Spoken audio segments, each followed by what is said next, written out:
আসসালামু আলাইকুম সবাইকে।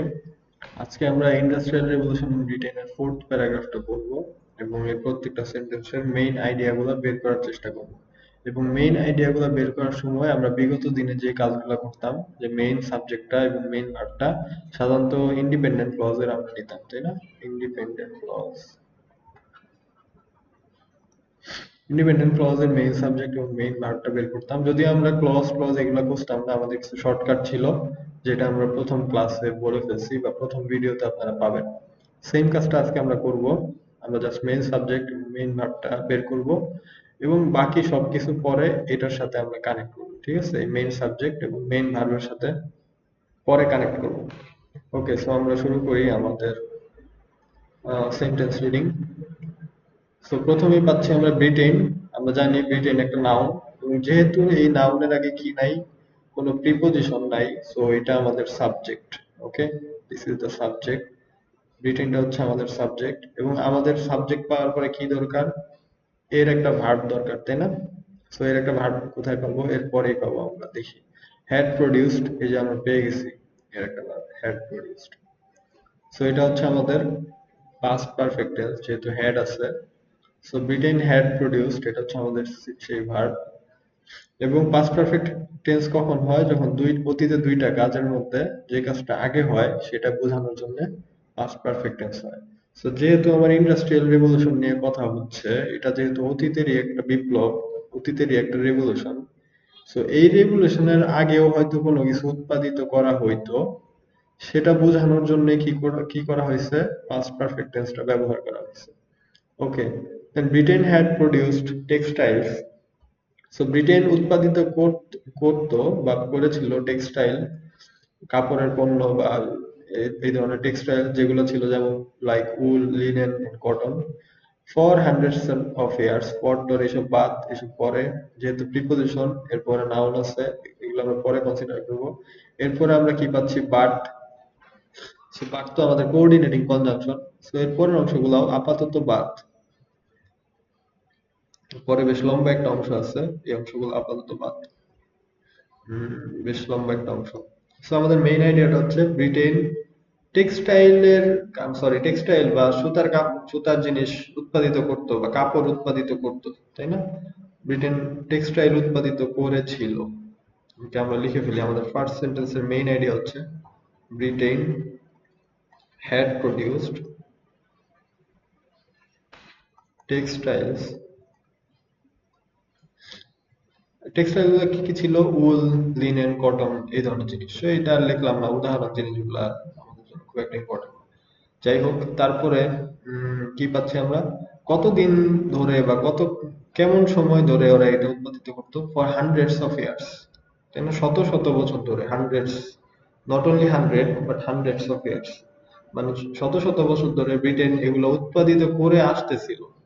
ঠিক আছে, এটা ইভেন মানে অতীতের অনেক আগের ঘটনা, সেজন্য এর পাস্ট পারফেক্ট টেন্স ইউজ হয়েছে। এবং নিশ্চয়ই এটা ইন্ডাস্ট্রিয়াল রেভলিউশন আগেই হবে, এজন্যই হয়তো পাস্ট পারফেক্ট টেন্সটা ব্যবহার করা হয়েছে। আমরা আরো একটু পড়লে ক্লিয়ার হবো যে আমরা কি ঠিকঠাক ধরতে পারতেছি কিনা। যেমন এরপরে আমরা যদি যাই, বাট দিয়ে আরেকটা অংশ যুক্ত আছে। বাটের অংশটাকে কি বলা হয়? Subordinating conjunction. সো বাটের অংশটা আমরা লিখবো, বাট আমাদের মেইন আইডিয়াটা এটা যে ব্রিটেন অতীতে টেক্সটাইল উৎপাদিত করতেই ছিল। ঠিক আছে, উৎপাদিত করাটাই কাজ ছিল, উৎপাদিত করতো ব্রিটেন শত শত বছর ধরে। পরে আমরা কি পাচ্ছি? But prior to the industrial revolution, এই যে দেখেন আমরা এখানে পেয়েছি ইন্ডাস্ট্রিয়াল রেভলিউশনের পূর্বের। ঠিক আছে, ইন্ডাস্ট্রিয়াল রেভলিউশনের পূর্বের একটা কথা বলবে, প্রায়র মানে কি? আগে।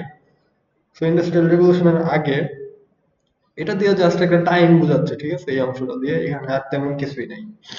ইন্ডাস্ট্রিয়াল রেভলিউশনের আগে কি হয়তো এখানে পরে বলবে। The British textile business, okay, the British the British textile business was a true cottage industry. Was তো আমাদের verb, be verb. Okay, then এর সাবজেক্ট কোনটা? এর আগের নাউন, এর আগের নাউনটা হচ্ছে বিজনেস। ওকে, সো এই বিজনেসটা ছিল একটা কি? সত্যিকারের কটেজ কটেজ ইন্ডাস্ট্রি। এবং বিজনেসটা কিসের বিজনেস? Textile business. ওকে, ব্রিটিশদের টেক্সটাইল বিজনেসটা ছিল একটা সত্যিকারের কটেজ ইন্ডাস্ট্রি। কটেজ ইন্ডাস্ট্রি মানে তো আমরা জানি যেটা যেটা হচ্ছে একটা কুটির শিল্প, ঘরে করা হতো কাজগুলা। যেমন এখানে আরো কিছু ডিটেলস আমরা পাইতেছি, উইথ দ্য ওয়ার্ক পারফর্ম। এটা আসলে সেই আমাদের মেইন আইডিয়া না, সেই সাবঅর্ডিনেটিং ক্লজেরই অংশ।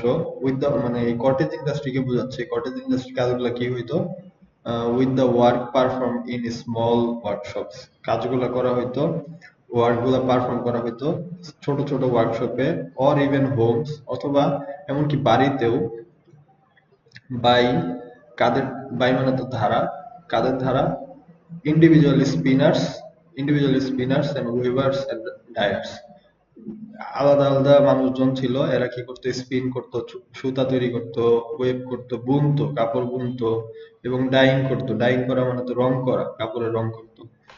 ওকে, সো তাহলে মেইন আইডিয়াটা আমাদের হচ্ছে কি, ব্রিটেন হ্যাড প্রডিউস টেক্সটাইল শত শত বছর ধরে, শত শত বছর। এটা ব্রিটেনের অতীতের ইতিহাস, শত শত বছর ধরে ছিল টেক্সটাইল উৎপাদিত করতো। বাট ইন্ডাস্ট্রিয়াল রেভলিউশনকে আমি আইআর লিখলাম, ইন্ডাস্ট্রিয়াল রেভলিউশনের আগে এটা ছিল একটা ঘরোয়া শিল্প বা কুটির শিল্প, ঠিক আছে? কুটির শিল্প ছিল, কটেজ ইন্ডাস্ট্রি যেটা এখানে বলা হয়েছে, but cottage industry.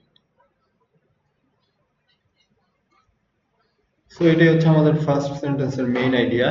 Just main সেন্টেন্সটা, ইন্ডিপেন্ডেন্ট ক্লজের অংশটা এটা, যে ব্রিটেন অতীতে কি করছে, আমাদের টেক্সটাইল উৎপাদিত করত, কিন্তু ইন্ডাস্ট্রিয়াল রেভলিউশনের আগে কিভাবে উৎপাদিত করত, এটা আসলে কিভাবে উৎপাদিত করত, কুটির শিল্পের মাধ্যমে। এটা কোনো মেশিন ছিল না বা কোনো ফ্যাক্টরি ছিল না, এটা ছিল ঘরে বা ছোট ছোট ওয়ার্কশপে হাতে তৈরি করা হতো, ঠিক আছে? যারা হাতে হাতে বুননের কাজ করতো, এটাকে বলা হচ্ছে কটেজ ইন্ডাস্ট্রি। ওকে, সো এটা হচ্ছে আমাদের first sentence. And the second সেন্টেন্সে আমরা যাই, যে সেকেন্ড সেন্টেন্সটা কি হবে আমাদের, আমরা শুরু করি। Okay, starting in the middle, starting in the mid.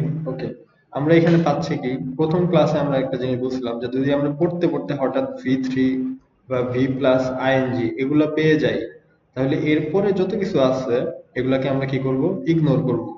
কারণ এই অংশের মধ্যে কোনো মেইন সাবজেক্ট বা মেইন ভার্ব থাকে না।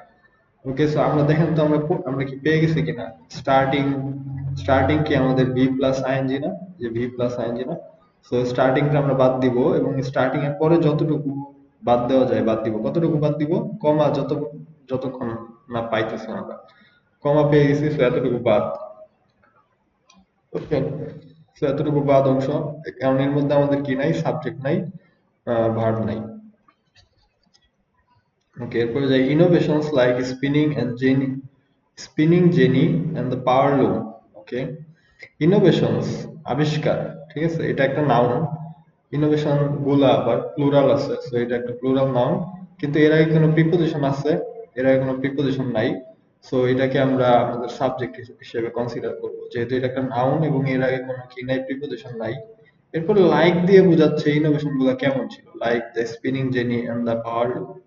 এই অংশটা উদাহরণ কিসের, ইনোভেশনের। এটা জাস্ট উদাহরণ। ইনোভেশন যেমন স্পিনিং জেনি একটা ইনোভেশন, এবং পাওয়ার লুম, লুম যেটা পাওয়ারের মাধ্যমে চালানো হতো, এই ধরনের লুম গুলা, ঠিক আছে, এই ধরনের ইনোভেশন গুলা, এটা সাবজেক্ট পেয়ে গেছি আমরা। এখন এটা নিয়ে উদাহরণ দেওয়া হয়েছে, এই অংশ বাদ, এর মধ্যে কিছু নাই আর। এরপর আমরা খুঁজবো এর একটা ভার্ব, মেড ওয়েভিং ক্লথ। ওকে, আমরা পাইলাম কি, মেড, তাই না? এটা হচ্ছে আমাদের ভার্ব। সো ভার্ব পেয়ে গেছি। ইনোভেশন কোন একটা কিছু এনাবল করছে, আমাদের কোন একটা কিছু করতে সক্ষম করছে, ওটাকে মেড বলা হয়। বানানো সব সময় না, যেমন আমরা অনেক সময় বলি না, হি মেড মি লাফ, সে আমাকে হাসিয়েছে। সো ওই যে ওই মেডটাই হচ্ছে এখানে সেই made. Innovations made weaving cloth.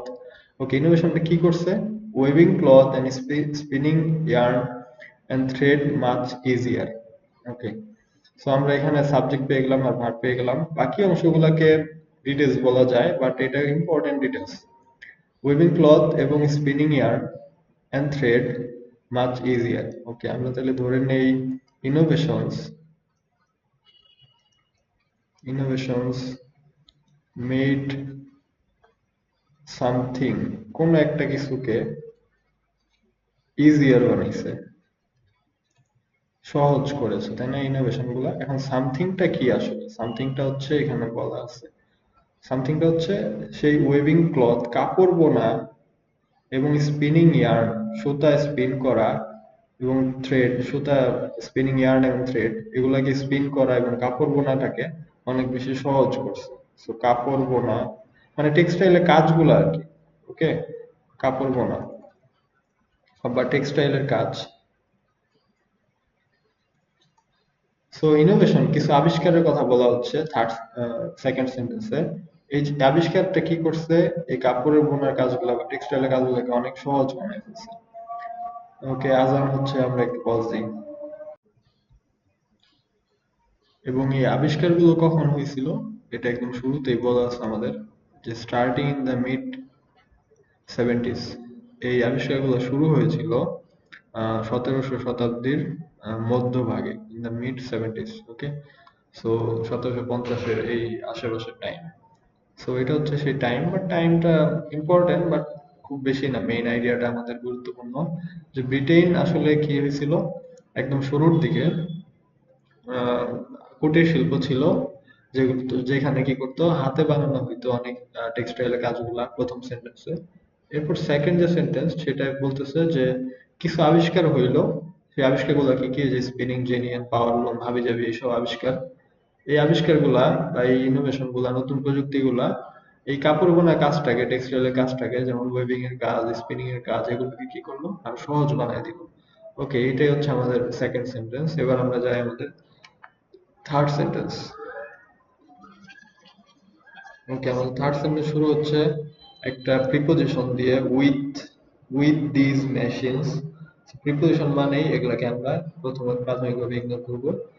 Relatively little labour was required to produce cloth. With this with these machines, relatively little labor was required to produce cost. এখানে রিলেটিভলি বুঝতে পারতেছি আমরা তুলনামূলকভাবে অ্যাডভার্ব হিসেবে কাজ করতেছে। আমাদের দরকার কি, সাবজেক্ট দরকার। সাবজেক্ট সাধারণত কি হয়, নাউন হয়। লিটল অ্যাডজেক্টিভ, আর লেবার এটা একটা নাউন, তাই না? সো এটা হচ্ছে আমাদের, বা পরিশ্রম, পরিশ্রম বোঝায়, অথবা কম সংখ্যক শ্রমিক, এরকম খুবই কম সংখ্যক বা খুবই অল্প শ্রম দরকার ছিল কি করতে। সো এটা আমাদের একটা সাবজেক্ট। ওয়াজ রিকোয়ার্ড, এটা হচ্ছে, ওয়াজটা হচ্ছে আমাদের ভার্ব, ওয়াজ রিকোয়ার্ড। প্যাসিভ, ওকে, ওয়াজ রিকোয়ার্ড। ওকে, এটা আমাদের প্যাসিভ আকার আছে, যেহেতু বি ভার্ব ওয়াজ এবং এর সাথে আবার কি বি3 আছে। সো এই সাবজেক্টের প্যাসিভ ভার্ব হচ্ছে লেবার ওয়াজ রিকোয়ার্ড, মানে লেবারটা দরকার ছিল কি করতে, টু প্রডিউস ক্লথস। এই জিনিসগুলা, এখানে টু আছে প্রিপোজিশন, বাট এরপরে তো নাউন নাই। সো আমরা টু কে বাদ দিব না, টু এর পরে অংশ বাদ দিব না, ইম্পর্টেন্ট, এটা আমাদের জন্য গুরুত্বপূর্ণ, ইনফিনিটিভ, তাই না? টু এর পরে যদি ভার্ব থাকে, টু প্রডিউস ক্লথ, কাপড় উৎপাদন করতে। ওকে, এরপর আমরা এন্ড পাচ্ছি। এন্ড দিয়ে অনেক সময় দুইটা বাক্য যুক্ত থাকে, দেখি আমরা এন্ড এর পরে কি কোনো সাবজেক্ট ভার্ব এইসব পাই কিনা। To produce cloth and the new, এবং নতুন একটা নাউন বুঝলাম। Mechanize textile factories. Okay, that পাচ্ছি রিলেটিভ প্রোনাউন, দ্যাট এর পরের অংশ বাদ। ওকে, আমরা এখানে দেখি এন্ড দ্য নিউ এবং নতুন মেকানাইজ টেক্সটাইল ফ্যাক্টরিজ। এখানে নতুন বোঝাচ্ছে এবং মেকানাইজ বোঝাচ্ছে, দুইটা অ্যাডজেক্টিভ আছে এখানে, নিউ এবং মেকানাইজড। দুইটা অ্যাডজেক্টিভ যদি পাশাপাশি থাকে তখন একটা কমা ইউজ হয়। ওকে, দুইটা অ্যাডজেক্টিভ পাইলাম। তো এরপরে আবার কি আছে, নাউন থাকার কথা যেহেতু অ্যাডজেক্টিভ, টেক্সটাইল ফ্যাক্টরিজ। ওকে, টেক্সটাইল এবং ফ্যাক্টরিজ, তো এটাকে আমরা নাউন হিসেবে ধরবো। সো এন্ড এর পরে একটা নাউন আছে, তাই না? এন্ড এর পরে একটা নাউন আছে, টেক্সটাইলটাও নাউন, বাট একসাথে যদি অনেকগুলো নাউন থাকে তাহলে কি করবো, লাস্টের নাউনটাকে আমরা সাবজেক্ট হিসেবে ধরবো। সো এন্ড এর পরেও কিন্তু আমরা আরেকটা সাবজেক্ট পাচ্ছি, কিন্তু এরপর আবার কি পাইলাম, দ্যাট, তাই না? দ্যাট মানে কি, রিলেটিভ, রিলেটিভ ক্লজ। এবং দ্যাট দিয়ে কাকে বোঝাবে, রিলেটিভ ক্লজ দিয়ে কাকে বোঝাবে, এর আগে যে নাউনটা থাকে, এর আগে কোন নাউন, ফ্যাক্টরিজ, এই ফ্যাক্টরিকে বোঝাচ্ছে। সো এর পরের অংশগুলো আমরা বাদ দিব, কিন্তু কতটুকু বাদ দিব, আমরা একদম প্রথম ক্লাসে বলছিলাম যে রিলেটিভ ক্লজ বা দ্যাট দিয়ে যে অংশ শুরু হয় বাক্যের, এই অংশের মধ্যে একটা ভার্ব থাকে, তাই না? এই যে ওপেন্ড, এটা হচ্ছে আমাদের একটা ভার্ব। কিন্তু এইটা একটা ভার্ব পাইলাম, কিন্তু দ্যাটের অংশটা আমরা কতটুকু বাদ দিব, যতক্ষণ না আমরা দ্বিতীয় আরেকটা ভার্ব পাই। ঠিক আছে, দ্বিতীয় আরেকটা ভার্ব দেখি আমরা দ্বিতীয় আরেকটা ভার্ব পাই কিনা। That opened around the country were quickly, এই যে ওয়ার একটা ভার্ব না, were quickly able to meet, so এটা হচ্ছে আমাদের একটা ভার্ব ওয়ার। ওকে, ওয়ার হচ্ছে আমাদের ভার্ব, সো দ্যাট এর এই ওয়ার আগ পর্যন্ত আমরা বাদ দিব, ওয়ার এর আগ পর্যন্ত হচ্ছে আমার দ্যাট এর অংশ, এই অংশটুকু বাদ। ঠিক আছে, এই অংশটুকু আমাদের প্রাথমিক কনসিডারেশন থেকে বাদ। এন্ড এর পরে একটা সাবজেক্ট হচ্ছে ফ্যাক্টরিজ, এবং এন্ড এর পরে এই ফ্যাক্টরিজ এর ভার্ব কোনটা, এই যে were. Factories were quickly able, দ্রুত, ফ্যাক্টরি গুলা খুব দ্রুত সক্ষম ছিল, এবল মানে কি সক্ষম, কি করতে, টু মিট, টু আছে প্রিপোজিশন, ওকে, বাট টু এর পর কিন্তু নাউন নাই, সো আমরা বাদ দিব না। টু মিট কাস্টমার, মিট মানে তো বুঝি আমরা দেখা করা, কিন্তু এখানে কোনো চাহিদা যদি মেটানো হয় তখনও মিট, মিট কথাটা আসে, মিট মিট ওয়ার্ডটা আসে, ঠিক আছে, চাহিদা মেটানোর ক্ষেত্রে। তো ফ্যাক্টরি গুলা দ্রুতই সক্ষম ছিল, ওয়ার কুইকলি এবল দ্রুত সক্ষম ছিল, টু মিট চাহিদা মেটাতে, কার চাহিদা, customer demand, sorry, customer demand মেটাতে, কাস্টমারদের চাহিদা মেটাতে, এখানে ডিমান্ড কথাটা আবার চলে আসছে। সো এটা আমরা পড়ার আগে বলে ফেলছি, যেহেতু আমরা গেস করতে পারছিলাম যে মিট দ্বারা সাধারণত এই চাহিদা মেটানো বা এই ধরনের কিছু হয়। সো ফ্যাক্টরি গুলা খুব দ্রুতই সক্ষম ছিল কাস্টমারদের চাহিদা মেটাতে। চাহিদা কিসের, for cloth, both at home and এইসব পরে। আমরা তাহলে আগে নিব যে এই মেইন সাবজেক্ট আর ভার্ব গুলা কি কি ছিল, এবং টু এর অংশটা আমরা কনসিডার করব যেহেতু এটা ইনফিনিটিভ। সো আমাদের থার্ড সেন্টেন্স কি দাঁড়াচ্ছে, আহ, এই যে আবিষ্কারগুলো হইলো, আমাদের প্রথম সাবজেক্ট ছিল লেবার,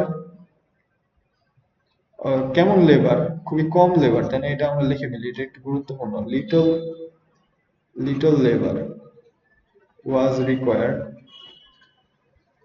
খুবই কম লেবারের দরকার ছিল, এই যে প্রথম subject little labour was required to produce cloth, কি জন্য, টু প্রডিউস ক্লথ,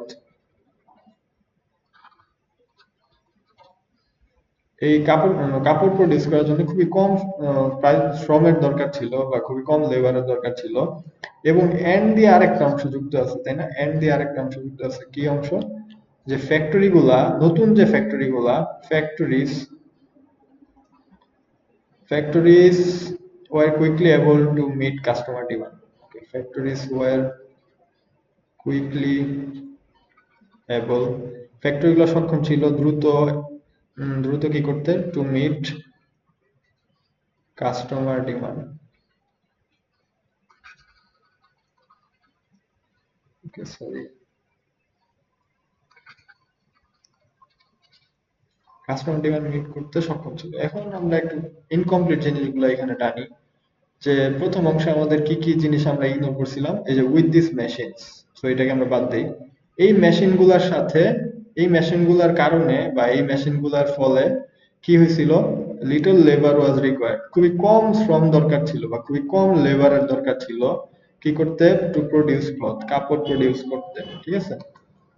এরপর আমরা দেখি যে আর কি কি বাকি, এই লেবার গুলা কেমন ছিল, ওকে, উইথ দিস মেশিনস, এই মেশিন গুলোর সাথে little labour was required to produce cloth, okay, এতটুকু আমাদের শেষ। এরপর আমাদের এন্ড এর অংশ শুরু হচ্ছে, এন্ড এর অংশ, এবং ফ্যাক্টরি গুলাতে কি, ফ্যাক্টরি গুলা সক্ষম ছিল কাস্টমার ডিমান্ড মিট করতে, বাট এখানে ফ্যাক্টরি গুলাকে বোঝাচ্ছে, ফ্যাক্টরি গুলা কেমন, নিউ ফ্যাক্টরি এবং mechanized factories, mechanized textile factories, যেগুলো মেশিনের ব্যবহার করা হয় সেগুলোকে বলে mechanized, okay, mechanized textile factories. এখন আবার দ্যাট এর একটা লম্বা অংশ ছিল, এটা আমরা বাদ দিছিলাম, এটা এখন আমরা একটু মুছে দিই, মুছে দিয়ে আমরা বুঝবো যে এই অংশটা কাকে বোঝাচ্ছিল, একটু আগে বলছি রিলেটিভ ক্লজ, এর ঠিক আগের নাউনটাকে বোঝায়।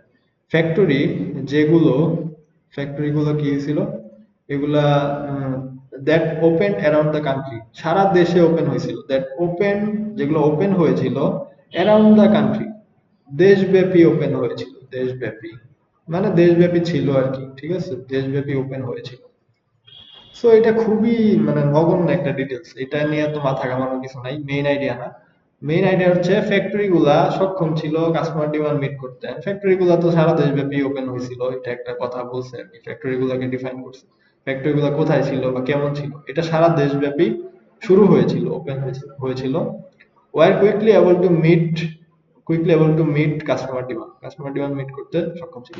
ডিমান্ডটা কিসের, ডিমান্ডটাকে বলা হয়েছে পরের অংশ দিয়ে, কাপড়ের, for cloth, clothes for cloth both at home and abroad. Okay, cloth গুলার ডিমান্ড মিট করতে সক্ষম ছিল, এবং এই ডিমান্ডটা কোথার ছিল স্যার? মানে তাদের দেশের এবং বিদেশের, দেশের এবং বিদেশের, for both home and abroad. Home মানে তো জানি আমরা, আমরা হোম মানে বুঝি যে আমাদের ঘর, কিন্তু না, হোম মানে আসলে নিজ দেশকেও বোঝায়। আর অ্যাব্রোড মানে তো জানি বিদেশ। কিভাবে বুঝবো নিজ দেশকে বোঝায়? যেহেতু এখানে অ্যাব্রোড কথাটা আসছে, তো এখানে ওই নিজের দেশ বা স্বদেশ, স্বদেশ অর্থেই হোমটা ব্যবহার হচ্ছে। ওকে, সো এটাই হচ্ছে আমাদের এই প্যারাগ্রাফ। এই প্যারাগ্রাফের দেন তিনটা সেন্টেন্স যদি আমরা এখন বোঝার চেষ্টা করি খুবই সিম্পল ওয়েতে। তিনটা সেন্টেন্স কি কি? প্রথম সেন্টেন্সটা ছিল ব্রিটেন প্রডিউস করেছিল টেক্সটাইল, তাই না? ব্রিটেন টেক্সটাইল অতীতে শত শত বছর ধরে প্রডিউস করতো, কিন্তু ইন্ডাস্ট্রিয়াল রেভলিউশন আসার আগে এটা কি ছিল? এটা একটা কুটির শিল্প ছিল, মানে ঘরে কাজগুলা করা হইতো, হাতে বোনা হতো। তারপরে কি হইলো? এই টেক্সটাইলের কিছু পরিবর্তন আসলো। কেন? কারণ ইনোভেশন আসছে, কিছু আবিষ্কার আসছে, যেগুলা এই কাপড়ের কাজকে বা টেক্সটাইলের কাজকে কি করছে? আরো সহজ করছে। থার্ড সেন্টেন্স কি ছিল? খুবই কম লেবারের দরকার ছিল। যেহেতু আমাদের আবিষ্কার চলে আসছে, আবিষ্কার হয়ে গেছে, নতুন কিছু, কাপড়ের কাজগুলো সহজ হয়েছে। কেন সহজ হয়েছে? কারণ লেবারের দরকারটা খুবই কম ছিল কাপড় প্রডিউস করার জন্য। ঠিক আছে, লেবার লাগতো না, মেশিনেই সব কাজ হয়ে যেত। এবং কিছু ফ্যাক্টরি ছিল যেগুলো ছিল মেকানাইজ, এখানে একটা ওয়ার্ড ছিল মেকানাইজড, মানে মেশিন দ্বারা চালিত কিছু ফ্যাক্টরি ছিল, যেটা সারা দেশব্যাপী ওপেন হয়েছিল। সারা দেশব্যাপী ওপেন হয়েছিল এই ফ্যাক্টরি গুলা। কাস্টমারের ডিমান্ড খুব দ্রুত মিট করতে পারতো, আগে যেমন হাতে বোনা হইতো সেরকম না। সো এই কাস্টমার ডিমান্ড গুলো কি ছিল? কাপড়ের ছিল, দেশে এবং বিদেশে কাস্টমার ডিমান্ড। সো এখানে আমরা ক্লিয়ার যে প্রথম সেন্টেন্সে একটা কথা বলা হচ্ছে যে পূর্বের অবস্থা, পূর্বের অবস্থা। এর পরের সেন্টেন্সে বলা হচ্ছে আমার অবস্থার পরিবর্তন। কেন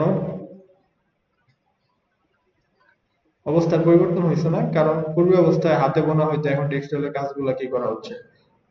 ইনোভেশন দ্বারা করা হচ্ছে, বিভিন্ন যে স্পিনিং এর বিভিন্ন আবিষ্কার এগুলো দ্বারা করা হচ্ছে, যেগুলা এই এই অবস্থার পরিবর্তন হয়েছে বলতে কি, মানে আরো সহজ হয়ে গেছে কাজগুলা।